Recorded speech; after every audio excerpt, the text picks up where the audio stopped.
Debaditya Bhattacharya is Assistant Professor in the Department of English at Jamia Millia Islamia in New Delhi, a post that he took up in 2023, I believe.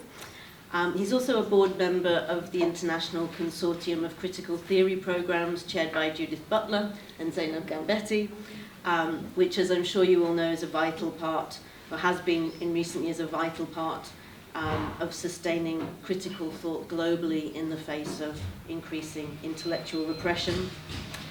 Deba's research encompasses literary and cultural theory, histories of Indian higher education, philosophy, political theory, and Renaissance and film studies. And he's published widely. He's a prolific writer, an impressive catalogue of publications. And increasingly in recent years, Deba's been publishing in the field of university studies, where he's become a key voice in thinking about the political role of the university and the form that the university should take in the present and the future in order to kind of support radical transformations. And he's really been central to shaping and driving that analysis. His 2008 monograph, The University Unthought, Notes for a Future, explores the need for revolutionary critical pedagogy in the university as a means of foregrounding its political role in creating radical futures. And I'd like to congratulate Deborah on having 2 books due for publication very soon. The first, The Indian University, A Critical Introduction, commissioned by Orient BlackSwan, and the second, Making Sense of the University, a Manifesto for Our Times, which was developed during your time at Princeton, I believe. So congratulations on those.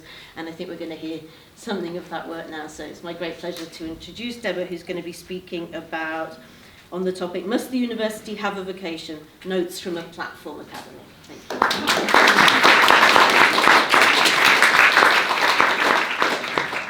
Thank you, Joe, for that really generous introduction. I hadn't expected it. But, of course, but thank you, Wendy, and thank you, Mark, for having me here. And thank you, CAPPE, for doing this. Right? And thank you, Wendy, for the several different ways in which you inspire the meaning and the relevance of struggles which are so widely different and which range across such different contexts and continents. Thank you for that work. So I have grappled with Nihilistic Times for a while, and initially I was a little stumped with the text, and then I went back. And what I kind of got from it is what Robin also has kind of preempted and spoken about. So which is something that Wendy does kind of frame. So for me, it's a kind of a method of thinking with or working with something that Wendy in her more recent work calls a practice of listening as a repair, right? So to people, traditions, ideas who are not necessarily one's own thought allies.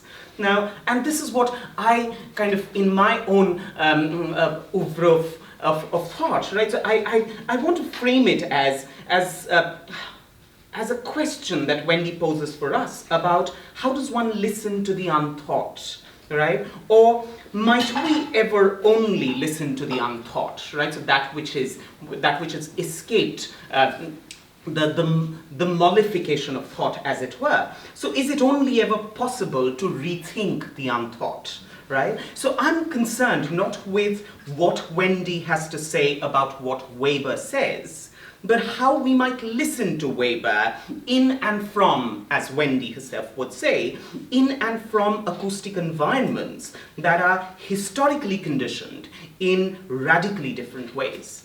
Now, I would use the Indian University as my launchpad for it.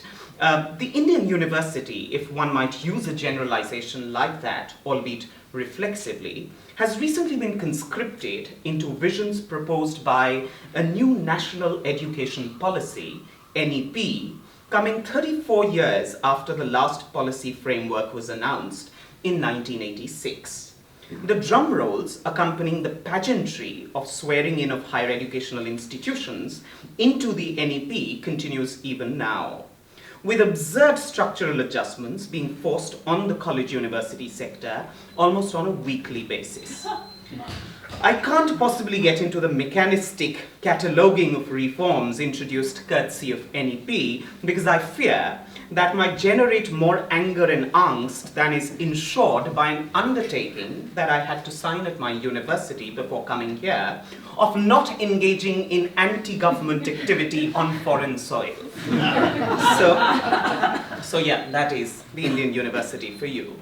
So I will instead open my talk on knowledge or science in nihilistic times with just one demonstrative example of what passes for such policy wisdom. The pithiest and most prophetic invention of the NEP came in the form of a set of regulations in July 2021 for the establishment and operation of an academic bank of credit, acronymized as the ABC of Indian higher education. An initial summons was sent out to only the highly ranked or rated universities to register on the digital repository of ABC for online course offerings.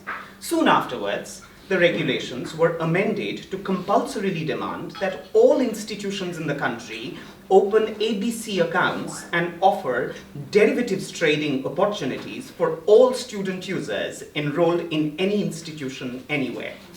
This was the closest analogue to restructuring the university as a stock trading corporation dealing in derivative multidisciplinary course products, a sample of which, right, so to just give you a sense, right, so these course products are called value addition courses, VACs, or skill enhancement courses, SECs, which range from courses like the art of being happy, science of happiness, Swachh Bharat, which translates into Clean India, Fit India, Panchakosha, Holistic Development of Personality, Vedic Mathematics, Viksit Bharat, which translates into Developed India, Finance for Everyone, or Negotiation and Leadership. Right? So these are a few of the courses that are offered courtesy of the ABC. The regulations refabled the purpose of colleges and universities as, and I quote, banks for academic purposes, on the pattern of commercial banks for financial purposes, with students as academic account holders to whom the academic bank of credits shall provide a variety of services, including credit verification, credit accumulation, credit transfer, redemption, and authentication of academic rewards, unquote. A student taking a common university entrance test, CUET, could enroll in any institution of their choice and be required to only opt for 50% of the course credit weightage from the institution of enrollment. The remaining 50% could be transferred, exchanged, cross-sampled, distributed, and redeemed through piecemeal credit scoring techniques based on the reputational capital of institutions and faculty without requiring procedures of formal admission or physical attendance. It is hailed that the, I quote, flexibility of curriculum framework will allow the student stakeholder to, again, quote, choose their own learning path on what is extolled as the, I quote, principle of multiple entry, multiple exit, as well as anytime, anywhere, and any level learning, unquote. The anytime, anywhere, and any level model of higher learning is precisely the nihilistic counterforce against which I hope to think with Weber, and of course Wendy through Weber. It is through Wendy's fascinating thought work with Weber that we are alerted of why we might find cause in our times to return to the behoof or the vocation lectures delivered in a war-ravaged Germany. Wendy fundamentally asks, might we find in Weber more than a ruse or an excuse for a Marxist or at any rate left critique? Is it enough to see the devil in Weber's detailing of behoof as more than dispassionate self-negation and ruthless self-fashioning at the university? Or might we, if we look or perhaps listen closer and perhaps deep enough, see in Weber an ally for thinking through and past the casual nihilism of both current-day right-wing authoritarian politics and neoliberal logics of knowledge production? To that extent, was Weber really just an anti-Marxist, anti-Nietzschean critic of economic and political modernity? Or was he a spirited crusader against the polar night of icy darkness and harshness that we see closing in on us 100 years hence? Wendy, with her forceful readings of and with the Vocation lectures, convinces us of Weber's fitness for our democracies and planetary futures. Moving past sociological shibboleths around the fact-value distinction in science and the place of charisma in politics, Nihilistic Times gives us a method and a framework for understanding the contemporary conjuncture. The book requires of us that we unmoor some of our academic dispositions as social scientists or political economists or thinkers of the social in the least, as well as political predispositions as Marxists or students on or off the left, before we approach Weber for our times. To do otherwise, that is to approach Weber as trained social scientists or avowed Marxists, would be to fall prey to the exact value conflation that Weber diagnoses as the root of nihilism. The social scientist in us would object to the cold, disinterested objectivism of Weber's Wissenschaft and fail to separate the internal structure and entailments of Weber's argument from the value systems within which critical disciplinary formations function today. Similarly, the Marxist in us would see in Weber's privileging of an ethic of responsibility in politics an underplaying of the force of ideology and instruments of hegemony. But in the process, we only make a value judgment of Weber's take on science and urge a materialist attention to fact within his estimate of politics. Wendy cautions, in either case, we only confirm Weber by dismissing him in our preferred and practiced negotiations with knowledge and politics. Beyond such critical reading of Weber, of which there is an industrial scale of surfeit, what does one do? Wendy suggests the way forward from, or perhaps besides critique, is to think with, not think on, of, about, or against. The prepositional difference is the most crucial, insofar as it marks a radical rupture with the dispositional practices in knowledge and politics. To think with Weber is at once the most Weberian and counter-Weberian thing to do. It takes method from Weber and substance from the winters of our times. I want to think with Wendy by extending the archive a little further into the work of two of Weber's contemporaries from India who might be imagined as thinking with him. They are the poet-pedagogue in Rabindranath Tagore and the lawyer activist in Bhimrao Ambedkar. For now, let me return to Wendy's diagnosis of the conditions that necessitate a dialogue of thought with Weber. A lexical approximate for these conditions would be nihilism, a state of affairs within which the life of value or the value of life is imploded in right-wing mobilizations of mythical pasts or marketized fantasies around indebted futures. How does one shore up universities and democratic assemblies, the places for practicing science and politics, against the everydayness of nihilistic onslaughts? Of course, Weber errs by creating what Wendy calls a hygienics of insulation, separating these two realms. But here's how we take him for our times, by asking questions that Wendy asks and urges that we ask our students. What world would you want to live in?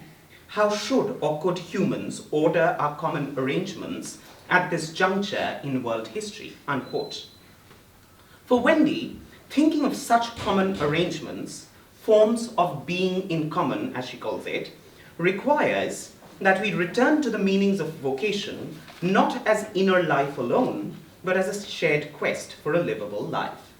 The lack of collective future that our and our students' generations stare into seems compensated for by the thrill of flexible electives, digital mobility across institutions, diversified portfolios of skills and assets, multidisciplinary credit shares in highly rated courses, and the promise of dividends in an unforeseeable future. Locked up as we are in what Ulrich Beck terms a world risk society, the knowledge economy too has to give way. Because the future is radically unknown and unknowable, the best we can do is hedge against its risks, through techniques of bundling non-knowledge.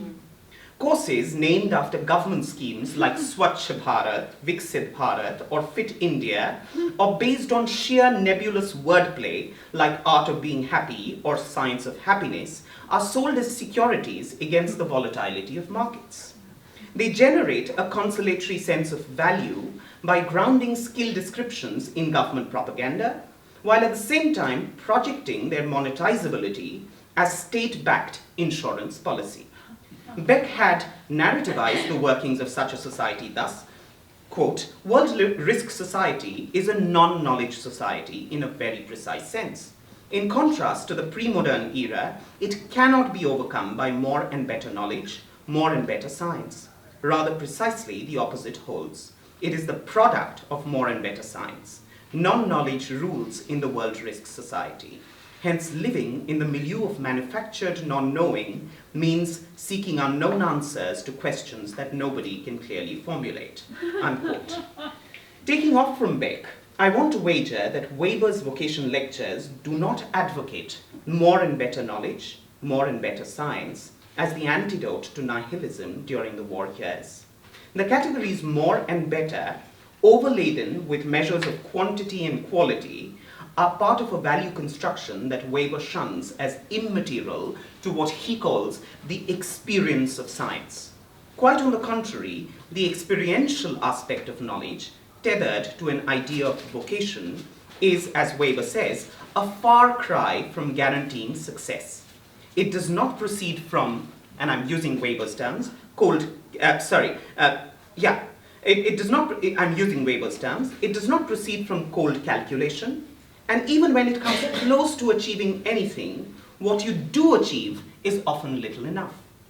It accompanies a sense of inadequacy that prevents both the cult of personality and the desire for finality that nihilism breeds in us. Instead, for Weber, knowledge as experience is only a moral bulwark against what he sees as the rule of chance. To that end, I see Weber as a thinker par excellence of chance as the cognitive province of nihilism. Whether in science or in politics, it is the tyranny of chance that Weber rails against as the surest trace of a world in question. For him, bureaucratic proceduralism and revolutionary fervor are propped up against the shifting deserts of non-knowledge apotheosized as chance. They perform the same function even while they manifest within the distinct domains of science and politics and are driven by the historical tendencies of capital and religion. To submit to chance is to imagine time and place as irrelevant to the movement of history. It resurrects the aura of the miraculous as the necessary ground for cobbling up normative fictions of rationalization and redemptive theories of salvation. In his 1917 lecture on the vocation of science, Weber begins with a scathing indictment of German and American university structures as pivoted on a vertiginous play of chance and therefore increasingly non-conducive to the vocation of knowledge. He occasionally interchanges the German Chancen, as in chance, with words like hazard and Zufall, meaning coincidence. Insofar as the vicissitudes of a scholar's career in the German academy must necessarily rest on factors which can neither be predicted nor worked towards with any amount of certitude, the risky futures of the platform academy of ABC vintage are a near analogue to early 20th century nihilistic despondency. The word hazard, which Weber uses all too often, brings the analogy even closer. In the German text of the science lecture, the one annotated by Dirk Kaesler, the editor even adds a note to Weber's first use of the sense of hazard as implying something like Glücksspiel, right? So that is gambling. Weber himself confirms this reading soon after when he declares, and I quote, "Academic life is an utter gamble." Kaesler, in his footnote, however, goes further and explains Weber's sense of hazard as equivalent to a form of surrender of one's own and others' fortunes, as in the game of roulette. The ludic import of chance is transformed into a different register when Weber delivers his politics lecture more than a year later. There, he pits the politicians' responsibility as consisting precisely in their capacity for taking charge of the chance effects of any course of action. That intentions and causes in the field of politics do not measure up to consequences, especially because the politicians is a pact with the devil and the force of violence, is what calls forth the need for more than conviction. For those who have the vocation for politics, Weber believes, chance is not what might be laid squarely on the stupidity of men or the will of God. The post-nihilist condition for both politics and knowledge is the ability to grapple with chance and coincidence. This is what binds the vocation lectures, despite their apparent hygienics around fact and value. For Weber, it is indeed the Protestant notion of behoof that comes closest to offsetting the rule of chance and risk. But in the same breath, this sense of behoof or vocation is more than an intellectual or political ascesis measured in what has popularly been called passionate devotion. At one point in the science lecture, Weber articulates behoof as calling forth a deeply erotic gesture of surrender. The German word he uses is hingeben, meaning an intensely sexualized immersion of oneself in the beloved. It is this erotic potential of vocation, a far cry from the ascetic disinterestedness of the scholar or the responsible distance of the political leader, that comes to defeat the mode of surrender that chance or hazard or risk demands. What Kessler explicated as the exposure of oneself and others in gambling or Glücksspiel can only be countered in a bodily molding of the post-nihilist subject of vocation in love. It is a love that makes possible a becoming one in the experience of otherness. That is, in the constant assault of chance in both knowledge and politics. Yet, such becoming one is never totalistic, inasmuch as it does not call forth a sacrificial ethic of a remainder-less belonging. In stark opposition, the remainder is what grounds the post-nihilist vocation. The historicity of expertise in the field of knowledge and the materiality of consequence in the field of politics. Not surprisingly, therefore, the erotics of vocation is what might become key to imagining what Wendy calls a being in common, an other hingeben. Even as Wendy's call for an imaginative hewing of the meanings of behoof to the frames of our times makes a compelling case, the language of a common life is not exactly free of a legacy of appropriation. How can vocation be the means to an imagination of a commons is the moot question here. Doesn't a politics or even a knowledge of the commons consist precisely in asserting that there is no aggregation of a common minimum that is equal and equivalent to theories of common good? Put differently, a commoning of the imagination requires that we acknowledge and adjust for the differentials of history and admit that no analytic calculus that proposes a conjunction of fact, value, and truth is ever commensurate. But does this portend a lapsing back into a nihilistic theatre of incommensurables?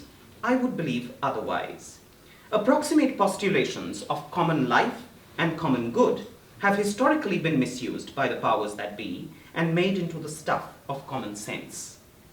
It is here that I turn to two alternative sources from within traditions of deeply anti-colonial and anti-feudal thinking, none of which aligns with the visible currents of Marxism at the time, and are yet potentially opening up trajectories of negotiating with the question, whose common life? Where exactly is the commons to be found for those of us in the university or in politics? Rabindranath Tagore is better known in scholarly, he's quite famous in Western academies as well, but I think there's not much serious work that has happened from within the Western academy. Right? So Rabindranath Tagore is better known in scholarly debates as the bard of a spiritual humanism, even an aesthetic representative of something like what has been popularly called an internationalism of the spirit, the farthest that it can be from truth, ever since his Nobel Prize win in 1913. But what has mostly eluded serious discussion, both at home and abroad, is not just Tagore's difficult negotiations with the idea of a university and the material instance of it, which he founded in 1918, but also his unceasing experiments with what constitutes life at the university. It was as early as in October 1916 that Tagore, in private correspondence with his son, expressed his desire to, and I quote, found a world center of the study of humanity, but in a place somewhere beyond the limits of nation and geography. I'm quoting. For him, a world center might be most fittingly situated away from national metropolitan cartographies of aspiration and ambition in a remote provincial setting, which he already names as Bolpur, in the then Mufassal outskirts of Bengal. I will get into a deeper analysis of what provoked the choice of physical location in some time, but for now let us dwell on Tagore's stated motivations for opening such a center.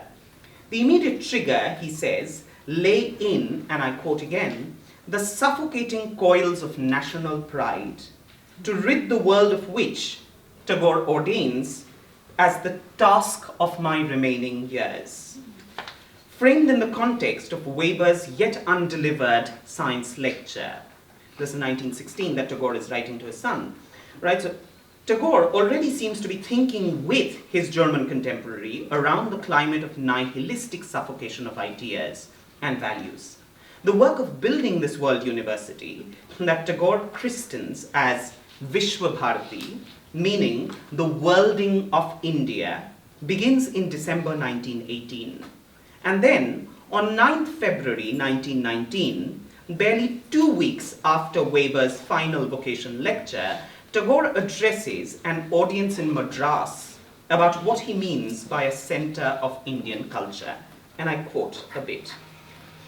Tagore says, "Our freedom has become the freedom to imitate the foreign institutions, thus bringing our evil fortune under the influence of the conjunction of two malignant planets, those of imitation and the badness of imitation, producing a machine-made university which is made with a bad machine.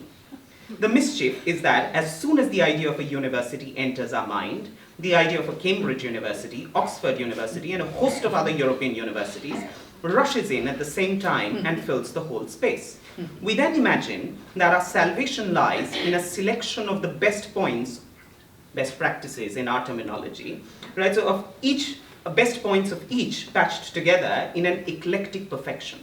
We forget that the European universities are living organic parts of the life of Europe where each found its natural birth. In short, their education has its permanent vessel, which is their own mind, its permanent supply, which is their own living spring of culture, its permanent field of irrigation, which is their own social life." Unquote. Tagore's lecture was a response to the screechy calls for setting up a national university emerging from the anti-colonial movement of non-cooperation and boycott of British-run schools and colleges in the country.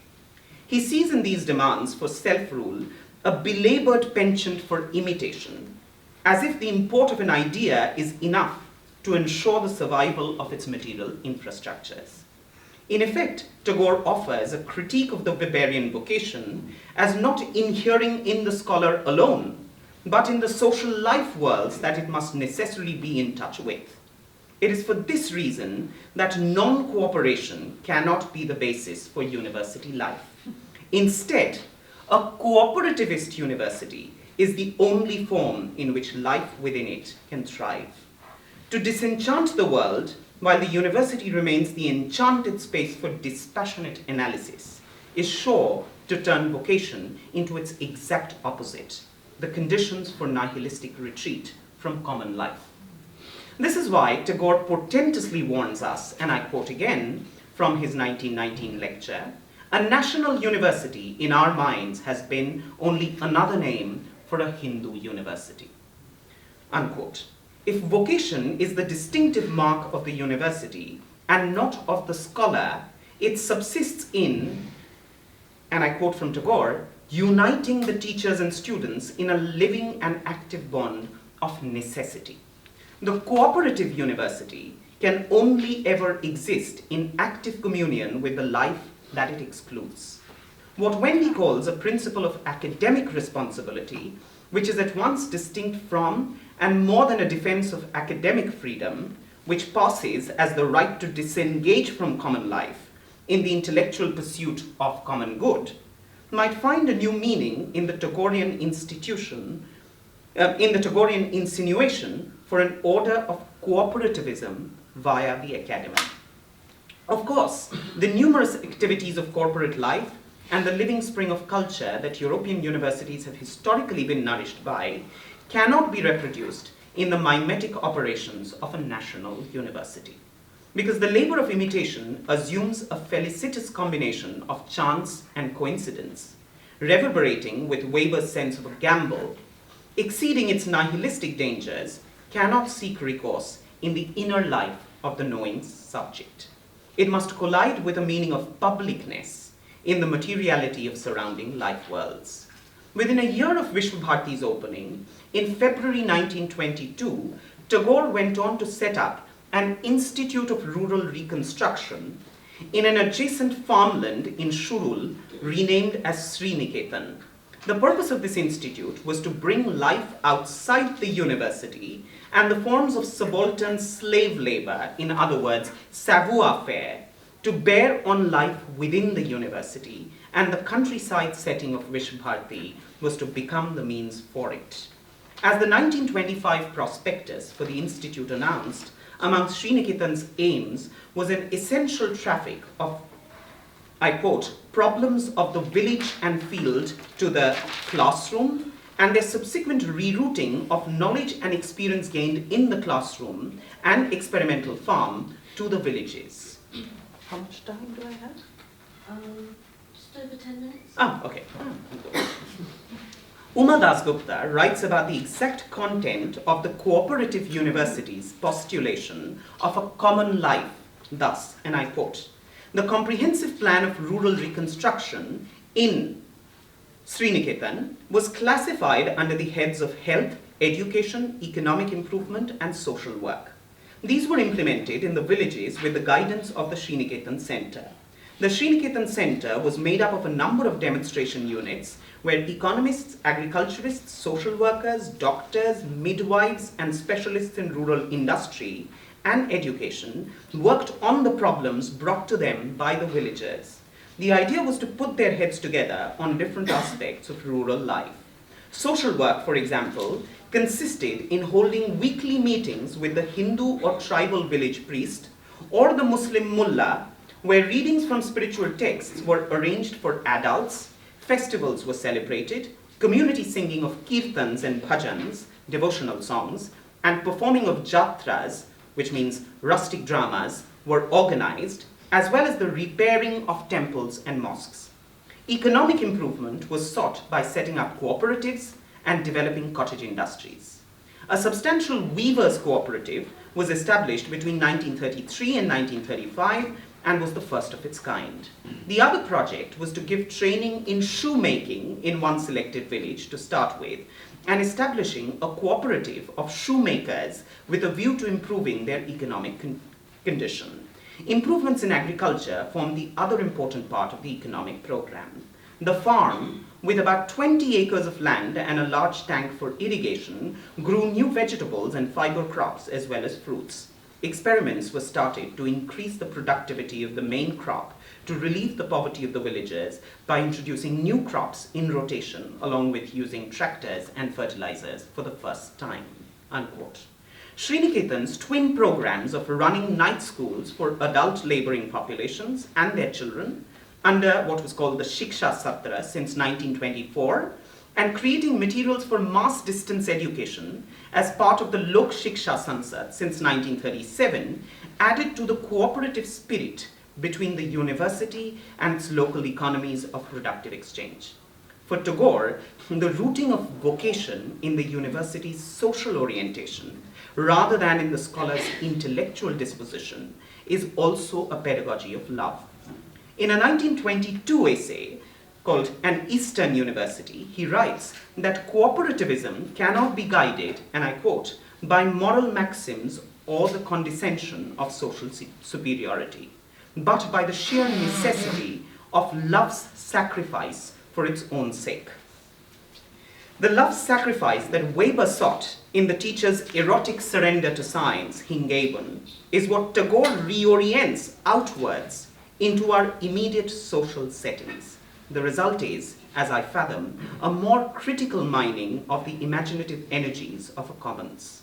Finally, it did need a poet to ask of Weber's hardened insistence on a value-neutral Wissenschaft in a 1919 Madras, and I quote from Tagore's lecture, but where are our arts, which, like the outbreak of spring flowers, are the spontaneous overflow of our deeper nature, of our spiritual abundance of wealth? Must ours be the education of a prison house with hard labor and with a drab dress cut to the limits of minimum decency and necessity? Unquote. That a being in common cannot be in relative indifference to the aesthetic life of man goes to the heart of Weber's clumsiness in welding scientific vocation and erotic surrender together. Weber shares some of his unreserved admiration for the Indian doctrine of karma in his second vocation lecture on politics, delivered after some amount of persistent coaxing by the Free Students' Union of Munich on 28th January 1919. Citing from the Bhagavad Gita's exhortation to the warrior prince to act in accordance with his caste dharma, religion coded as duty, Weber finds a near parallel to the Calvinist ethic in what he calls Hindu culture. He builds on this internally consistent treatment of the royal art of politics in order to come up with his own ethic of responsibility as the true political vocation, one that sees ethical action as attuned to ultimate ends while accounting for unintended effects. Weber does not question the varying distances at which different caste professions are placed from the highest spiritual goods, because one might assume he is at peace with the warrior castes being the rightful candidates for political vocation, even within what he otherwise names as plebiscitary democracy. At least his enthusiasm for Indian philosophy does not hint at much of a discomfort with the hierarchy of ethical goods, as he calls it, making knowledge into the caste prerogative of the priestly Brahmin and politics the dharma of the princely Kshatriya. In fact, historically, caste-based economies of entitlement and behoof have faced little resistance in structuring India's passage into political modernity and secular democracy. The day before Weber lectured on politics to German university students, that is, on 27 January 1919, a certain B.R. Ambedkar submitted a written statement making exactly this argument to the Southborough Committee, appointed by the British Parliament to draft a Government of India Act 1919. Ambedkar was only 27 years old at the time, an untouchable man born into the Mahar caste, but back from Columbia University with a double MA in economics and political science, then teaching at Sydenham College of Commerce and Economics, and waiting to return to London on a scholarship to submit his PhD thesis. He had just started writing on castes in India with his 1916 paper at the anthropology seminar at Columbia, and the Southborough Memorandum was probably his first ethnographic reflection on the electoral ramifications of caste in Indian politics from his early career. In it, Ambedkar documents census and voter data from Bombay Presidency and its several districts to make a scientific case for communal representation or separate electorates for the untouchable populations, and for elections to the Bombay Legislative Council and Imperial Council. There's a set of deep philosophical questions that the 20-something-old asks, almost by way of preemptively thinking with Weber. If communal life is about a cultivation of what Ambedkar calls like-mindedness, what about those whose existence is defined by a millennial denial of the life of the mind in knowledge and the life of the body in social or sexual touch? How does vocation as behoof, inner devotion, or Hingeben, erotic surrender, play out for the untouchable who must at once be deemed unfit for intellectual labor and sensate life? can the unintelligible, untouchable being be circumscribed within principles of a being in common? Or is the practice of franchise based on principles of proportionate representation by territorial jurisdiction capable of redressing the feudal orders of a caste society? Ambedkar argues that the plebiscitary form of democracy, however secular, is rooted in the rule of chance and coincidence, and therefore cannot but abet the nihilistic tendencies of Vedic Hindu society. Both the accident of birth and territorial distribution of communities are matters of coincidence, and to ground the fitness for politics on these factors is to deprive the untouchable of both knowledge and power. The obvious rejoinder is, but how is knowledge implicated in this? Ambedkar emphatically holds, and I quote from the Southborough statement, statistics will show that the intelligentsia and the Brahmin caste are exchangeable terms. The disposition of the intelligentsia is a Brahmin disposition. Its outlook is a Brahmin outlook. Though he has learned to speak in the name of all, the Brahmin leader is in no sense a leader of the people. He is a leader of his caste at best, for he feels them as he does for no other people, unquote. If science can only be a Brahminical vocation, the representation of a life in common, in Ambedkar's words, life as community, cannot be left to the goodwill of the oppressors.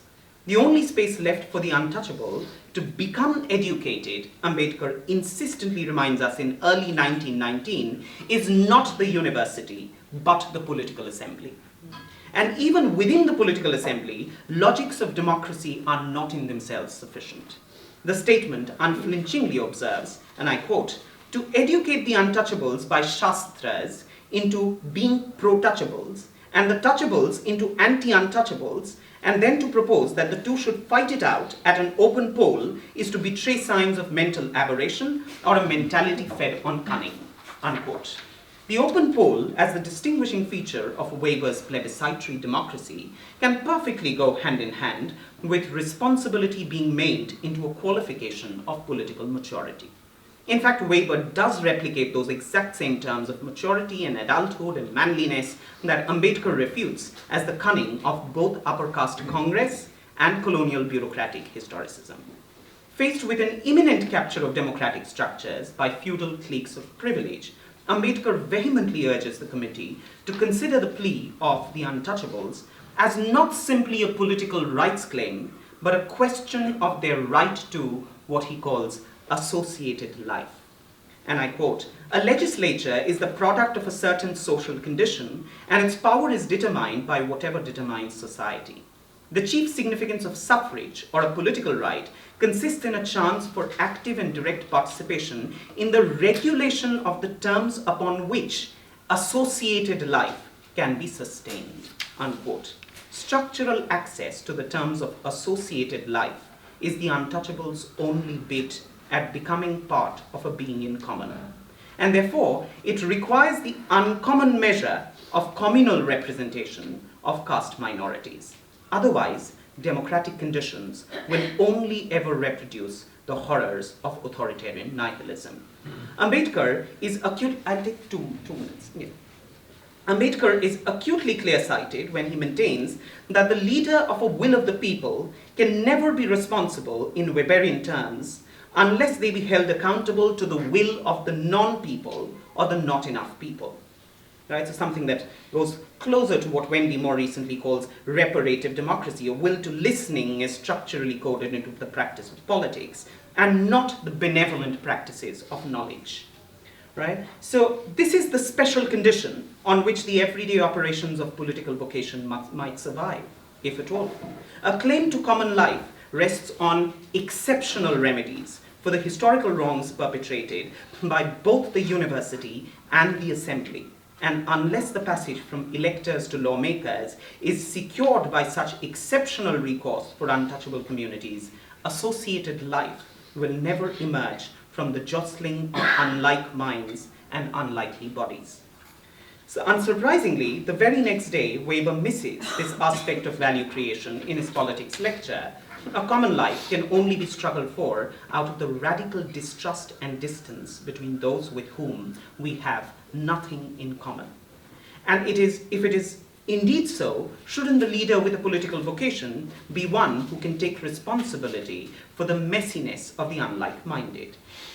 Ambedkar closes his deposition before the Southborough Committee with a reference to the gigantic World War and a crucial takeaway, which is the principle of self-determination from it. And he says, I quote, "The pronouncement of 20th August 1917 declared the application of the principle of self-determination to India, a principle which enunciates the rule that every people must be free to determine conditions under which it is to live.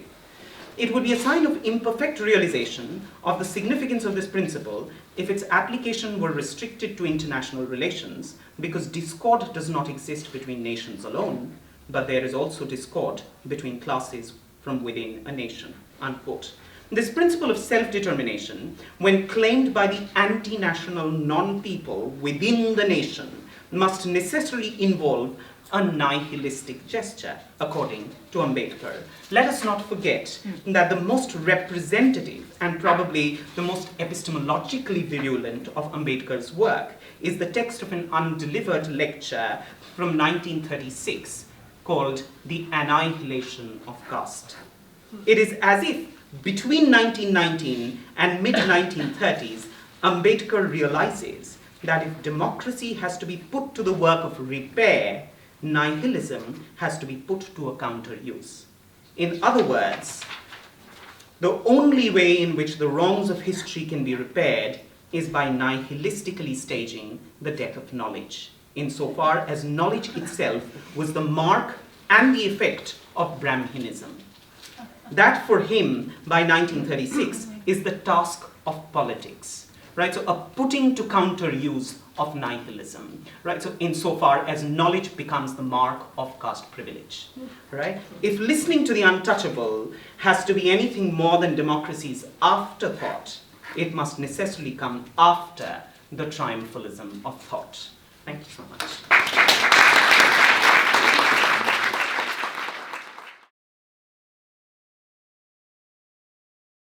Was it outrage? As you can tell, the one misspoken sentence in Joe's introduction was the idea that Robin and Deba came to work with me. I worked with them a few years ago. I'm just going to say a few things. That was mind-blowing, especially the end. We're all still reeling, and we have a million questions.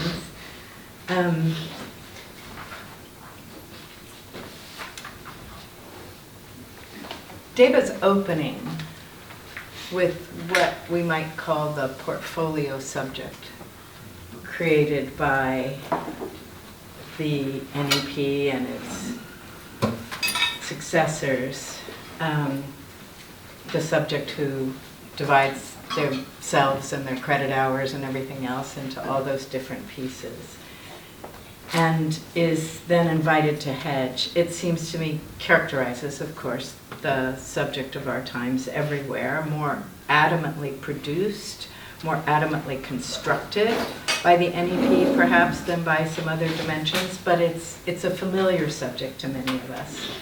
And of course, we critical theorists have to ask, is this the subject who produces the state in its image, or is the state producing that subject in its image, or more appropriately, is it asset managers and asset managerial capitalism that is producing both figures? It seems to me that the opening there invites us to think about what kind of, you could call it revolutionary subject or even just critical subject, has to be fashioned from and against that portfolio subject.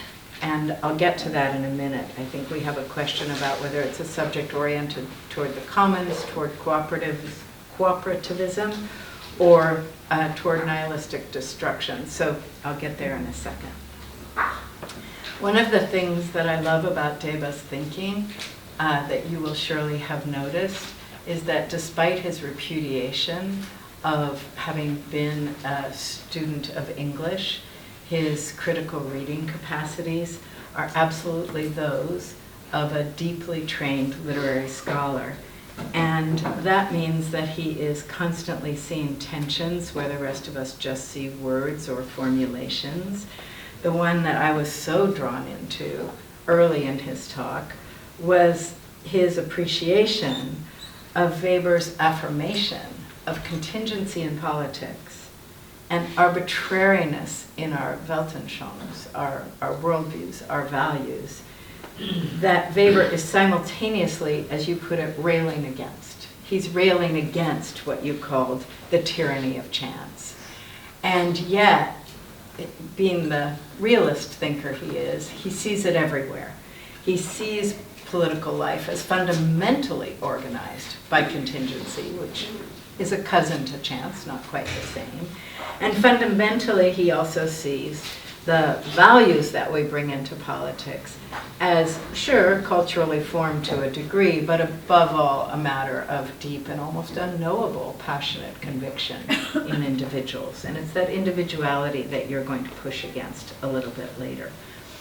The tension, of course, in Weber, that you only partially bring out, but that I think is there and comes to shape the Ambedkar conclusion, is that Weber deals with that contingency, that chance, that he deals, his own railing against the tyranny of chance gets concretized and institutionalized in his approach to knowledge. His organization of knowledge, his orderliness about knowledge, his partitioning of knowledge, not just partitioning fact from value, which I think is always overstated in bad positivist readings of Weber, but his partitioning of his organization of knowledge itself, according to method and according to the many fields that he himself was master of. And that tension, it seems to me, given what you're doing with his railing against the tyranny of chance, and then his finally finding a place where that tyranny can be subdued, but only if it's withdrawn from political life, only if it's withdrawn from values, only if it's withdrawn even from collective endeavor. It's deeply withdrawn into individual study, and I think that's partly what you're railing against, and becomes the perfect platform for the portfolio subject with which I began, with which you began.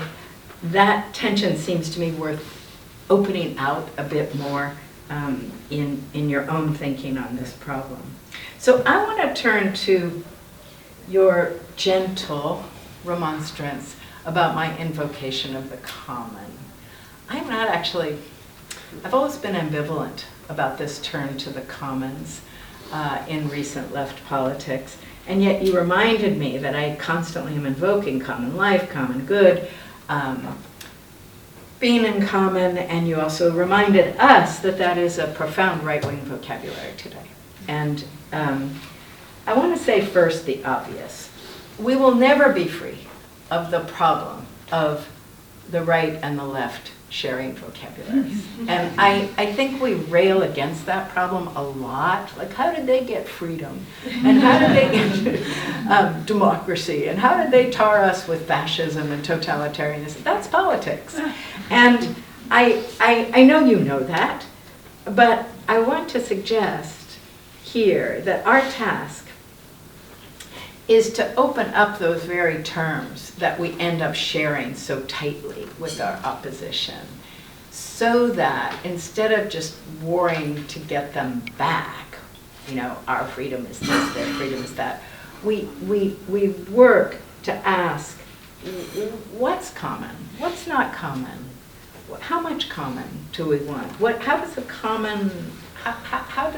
common or commoning function today politically, especially in a world run by asset managers? And one way that you introduced us to opening up that problem was to bring Tagore on cooperativism against, or at least in tension with, the idea of the common.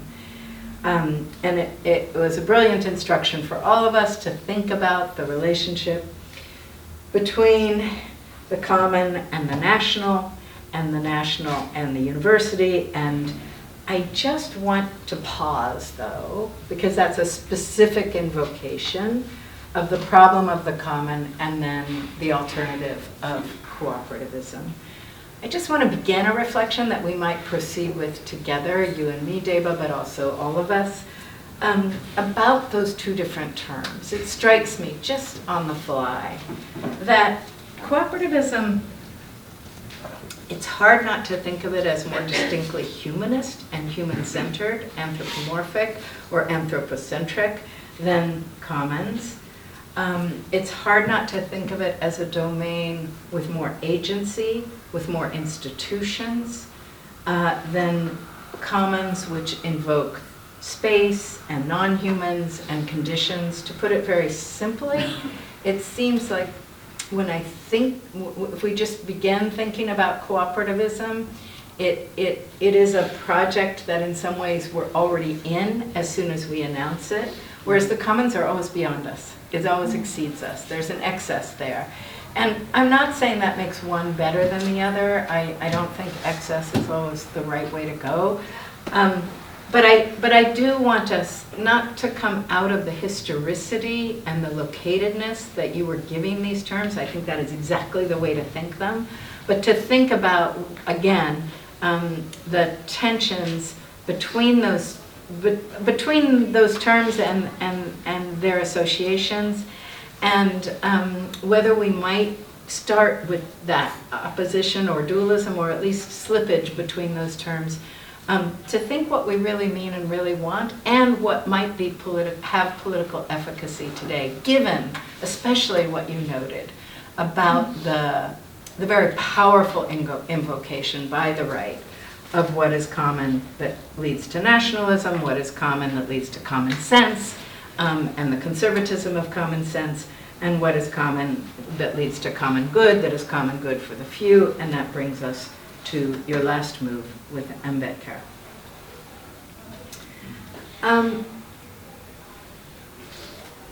You ended on a kind of mind-blowing note with the idea that the nihilistic destruction of knowledge was the point of what you earlier invoked as Ambedkar's formulation, the importance of structural access to civic life for the untouchable, that involves the will of an anti-national non-people, and that the only way in would be through this nihilistic gesture that would annihilate caste as it approached the destruction of the exclusionary and exclusive forms of knowledge production and dissemination embodied in or represented by the history of Indian universities in a history of a caste system. I'm still absorbing that. I want to, I guess, just ask as my last question of you, whether that understanding of nihilism, which brings us very close to something that several people were doing yesterday, including Ava and Robin today, to annihilation, whether that understanding of nihilism, how shall I put it, is adequate to the political values that would animate the move of the untouchables in the first place to break open India for an egalitarianism that it has never known. And I added some words that you don't use. You don't use egalitarianism, you don't use break open, but I assume that the nihilistic destruction of knowledge in the name of the annihilation of caste doesn't end with that destruction of knowledge. It has a project, including a knowledge project, not just a political project. And so I'm not so interested in saving my critique of nihilism. That doesn't interest me at all, actually, as I am in getting you to tell us a bit more about whether what's on the other side of that nihilistic destruction is a fiercely or even modestly anti-nihilist project of the kind that Robin opened up earlier today.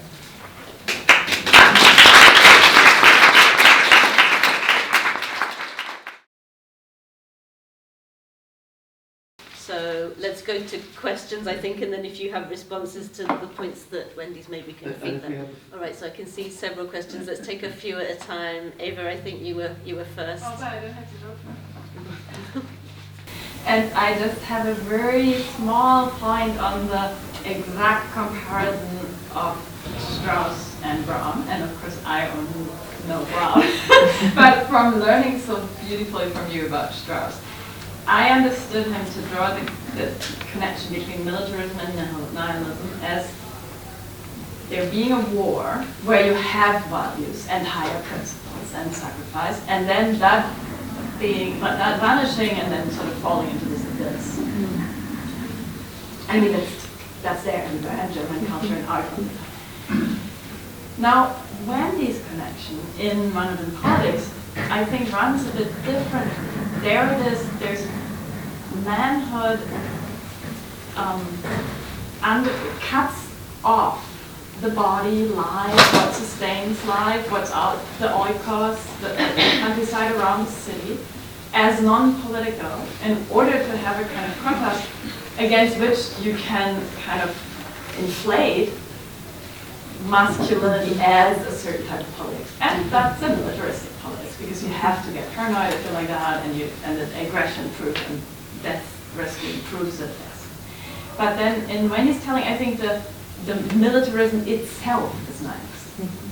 And so that, yeah, you're nodding. But anyway, so then we agree. That's what I wanted to tease out with regard to your comparison. And now that motive, I think, Deba, might be, I mean, you also said you struggled a bit with the Nihilistic Times book. To me, this motive of like overcoming this splitting off of the sort of non-heroic seems to map in some way on Tagore's project with the cooperativist university, but for me, of course, the stress totally fell on this rural setting that has to do with the questions of the villagers and the farm. I mean, oh my God.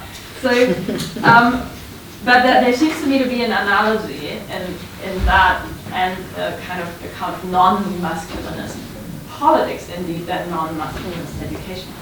And to push that one step further, I mean, I usually hate that kind of too primitive intersectional critique, so forgive me, but it didn't seem like Tagore or Ambedkar talked much about the education of women. Maybe they did.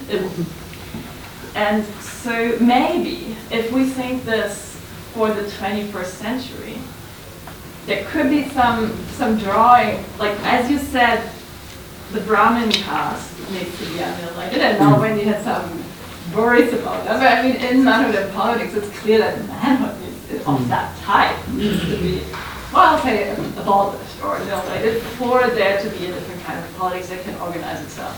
And so that might be the analogy to how the different type of knowledge could organize itself, and also makes sense. Thanks, Ada. Let's take a couple more questions. Emily. Hello, yeah, thank you for all of those things. So I'm not familiar, kind of beyond headlines, with like the work of Weber or Strauss, so this is coming more from a feminist and queer theory perspective. But I was wondering if in either of those thinkers' work or in your own kind of engagements and thinking of them, if there's any link between kind of charisma and erotic surrender, and if that might sort of have anything to do with how we kind of understand masculinity today, but also kind of like always. Thanks, Emily. I'm going for people who haven't asked questions in sessions I've been in before, so excuse me for now, please. Thank you. And thank you, Deba, for your presentation, and I'm hearing you speak after about 2 decades, so it's really special. Thank you. So my question is really about the quote that you used from Tagore's letter to his son, which is somewhere beyond the limits of nation and geography. And Shantiniketan Vishwabharati is built on tribal land. And you talked about caste and Ambedkar's, the whole point about nihilism and the assertion of the non-people, which doesn't really take account, it hasn't really taken into account the tribe, the Adivasi, the indigenous. And I feel that the way we are looking at nihilism here is very anthropocentric. So where do we situate the tribe there, on whose land the university is built, whose knowledge has been brought into the university curriculum, imitated, replicated, and yet they are the non-people. Right. Thank you. I think that's a plenty for you to think about now. We'll take some more questions in a minute. Great. Well, thank you for these questions. Eva, I think you and I are in agreement with some caveat. First, that we both love manhood and politics. We can't quit it. They're talking about the text. The text, not the phenomenon, but the book. I can't quit that book. I return to it as a model in so many ways. So we share that. And I think I mostly agree with you that the argument that Wendy develops in that book has to do with a reading of a kind of masculinist militarism as nihilistic, although that's not her vocabulary back then, right? Occasionally, but it's not a sort of fully worked out sort of account of nihilism. And I also agree with you that militarism involves, as you put it, a kind of splitting off of the oikos and the body and life in order to kind of inflate or augment this domain of manhood partially. I think there is also in the account an elaboration on the kind of counter sociality that opens up in this practice of manhood. It's why I think it is so sort of challenging. It's why I think that book functions as a kind of as a kind of imminent critique, because there is something on my reading that is made possible in dreadfully possible, terribly possible, and yet possible in a certain practice of manhood and politics. So it's not just a hiving up, it's not just a splitting off, it's not just a quarantining, but rather a kind of counter sociality built on domination, built on exclusion, and yet I think therefore posing some sort of challenges for political thinking, in which it's not so easy to just say no to it. It's not just a kind of no-saying exercise. I think it's one of the things that's amazing about that book and allows it to read so differently from feminist texts of that era. First, because it's not focused on women, right? The feminist reading is not a reading for where are the women, but also it's modeling a kind of critique of manhood in politics that's not simply a no-saying. So it's, I think in this way, kind of counter-nihilistic. This question of erotics is fantastic. I don't know if I have quite the capacity to think it in relationship to charisma quite yet, but I will say that it's all over Strauss. It is absolutely all over Strauss. I would say that it's all over Strauss's thinking about the relationship between teacher and student, which is highly influenced by his own kind of Nietzschean-infused portrait of Socrates and the Socratic endeavor. I would say that erotic life is also kind of buried in his notion of esoteric reading itself, which is reading for secrets. And what is, of course, the most alluring secret of all, but the secret of sex. So I would say that erotics are everywhere in Strauss, as he's also trying to sublimate, suppress, reroute as philosophy, as philosophical practice. Now, erotics in public life, in political life, I think he's, and here I'm just speaking about Strauss, even sort of more uncomfortable with. and so a certain kind of erotic excess can manifest in philosophy, in the confines of the classroom. It must be disciplined, by moderate teachers, sober teachers, right? I think in politics, he's quite worried about this, and you could say that kind of anti-erotics is precisely why he's drawn to a figure like Churchill. My apologies.